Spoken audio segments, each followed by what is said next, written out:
Hi guys, good morning.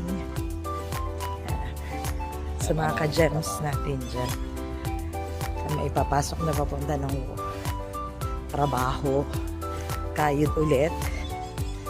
Ayun, para sa mga kaluan. Yan. So ito dinadaanan namin araw-araw. Lalakad kami, alay-lakad tayo kasi naiwanan na naman kami ng bus. At ang waiting time ay 10 minutes. So kailangan magpapad. Kalimutan kong dalhin yung ano ko, maganda sa amin, pang selfie stick. Para mas malayo yung makikita nyo. And ito yung makikita nyo sa harap. Ay, pwede pala itong, yung sa camera na ano, front and back. Handali. And natin. Yan, di ba? Ganda oh. Nakikita nyo ang aming view. Habang naglalakad. Naka-dual recorder ako. Dual recorder, front and back camera. Ayan, nahatid sa akin ng Samsung. Mag-birthday na ako. So, sabi ko sa asawa ko, bilan ako ng bagong telepono. Bilis pa lang ng Samsung. Siyempre, mabibili kaya tayo. Yan ang aalamin natin. Di ba? Dali. Yan na. Gayahin ko daw yung nanay ko mag-vlog pa ako. Kailangan lang natin mag-focus. Kasi pag sinabi ni Meta na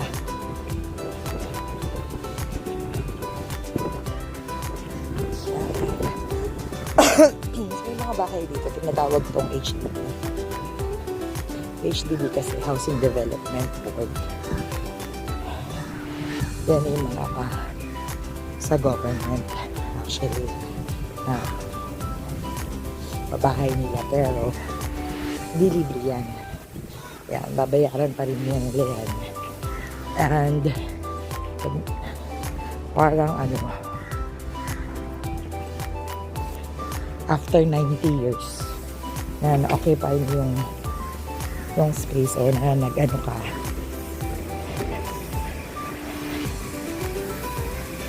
ginamit mo yung space, pwede siyang gamitin for 90 years, parang gano'n.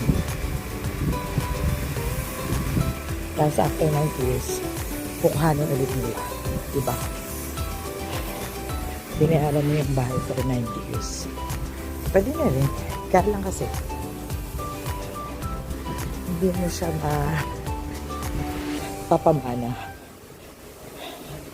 ng matagal sa iba mong generation.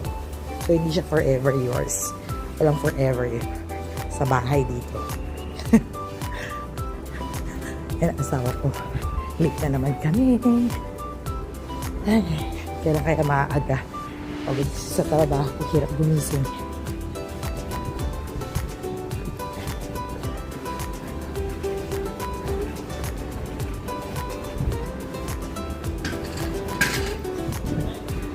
So, nilalakad namin yung papuntang MRT.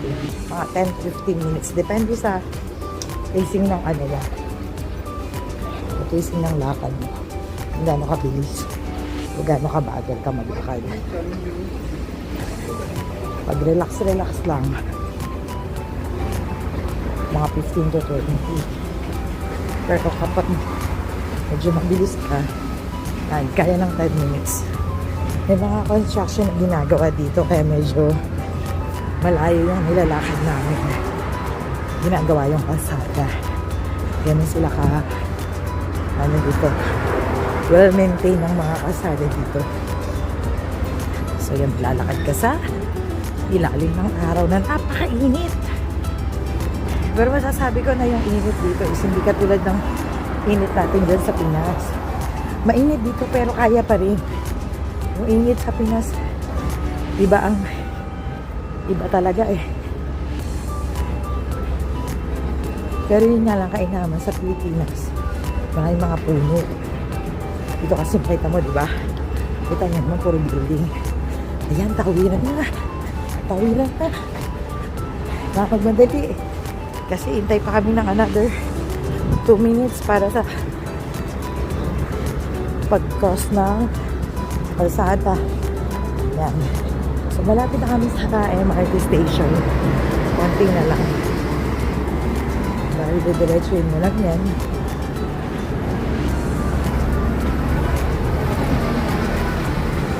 Microphone ko binigay ko sa nanay ko. So, I hope naririnig niyo pa ako. Diba? Ah. So, kailangan mo talaga maglagay ng sunblock dito. Kasi uso pa yung dito dahil mostly ng area may mga shelter. Mga certain areas lang siya na walang shed. Ng shelter. Mga ganun. Yeah! Ineh! Takot sa ano eh. Sa araw. Minsan lang maarawan, takot pa sa araw. Kasi guys, nagdalas 10 na ng umaga. So yung sinag ng araw, hindi na siya healthy for our skin. Yan. Tatawid kayo mag-asawa. Jaywalking pa kami dalawa. Joke. Ano, kahit anong oras dito, mga nag-ano pa rin. Nag-jogging pa rin. Diba? Dito walang pinipili ang pag-ehersisyo. Basta kaya mo. At available ka. Pwede yan. Ayan na. Kita nyo na ba ang MRT? Attention. Kulas, ganda na. Asawa ko. Baba natin ang konti. Kasi bawal silang makamera.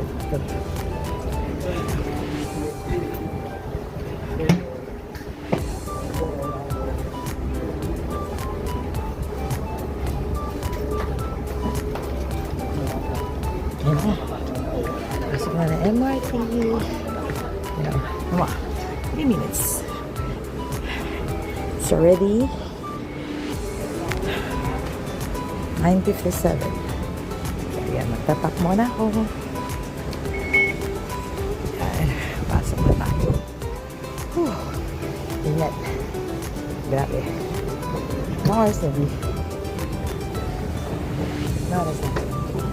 Ha?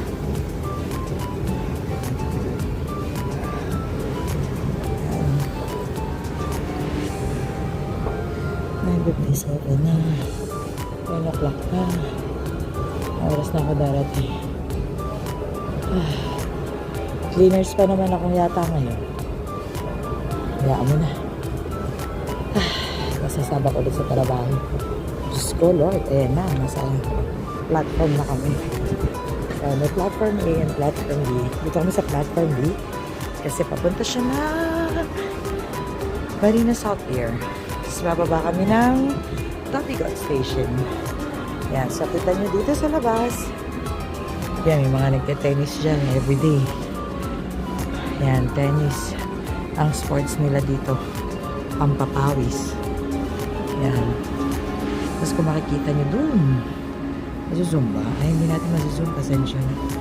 Yung sa ano na yun, meron naman siyang swimming area. So, yun lang guys. Nag-aantay na kami ng train namin. So, tingnan natin. I-end ko to pag dumating na yung train. Grabe pawis. Super. Yan yung asawa ko. Yun. Sabi niya napaigsi daw yung pizza kanya ng buhok. Para sa akin tama lang naman. Napakamahal ng haircut. Kayamanan. Pag nagpagupit ka dito.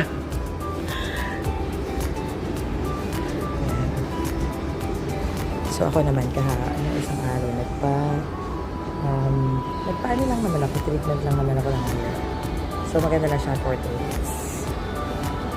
So pag pupusod ko na naman yan kasi na sobrang init, diba? Tsaka minsan pagtatrabaho ko, minsan gusto ko rin nakapusod. Ayan, yun yung trend. Sige na, bye-bye na guys. Hindi na ako nagre-record sila ng train. Medyo sensitive sila dito. Sige, bye!